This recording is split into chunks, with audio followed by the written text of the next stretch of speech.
Oh, another one back through the gate. সেমিফাইনালে আফগানদের ভরাডুবি, আলোচনায় flight বিপর্যয়।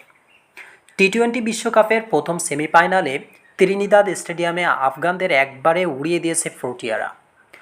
মাত্র 56 রানেই অল আউট হয়ে যায় আফগানিস্তান।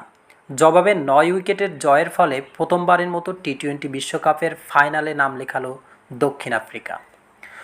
তবে সব কিছু ছাপিয়ে আলোচনা এখন ফ্লাইট বিপর্যয়। সময় হিসাব ঠিক 24 ঘন্টা।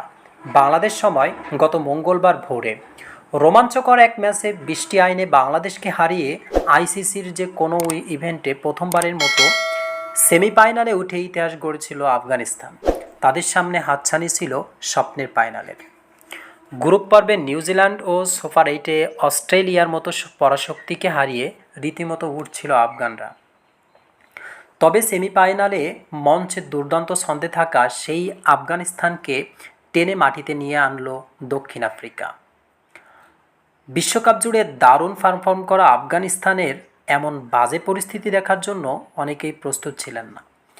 প্রথমবার সেমিফাইনালে খেলার চাপ নিতে না পারা নাকি অন্য কোনো কারণে এমন বিপর্যয়, সেটি নিয়ে চলছে বিশ্লেষণ।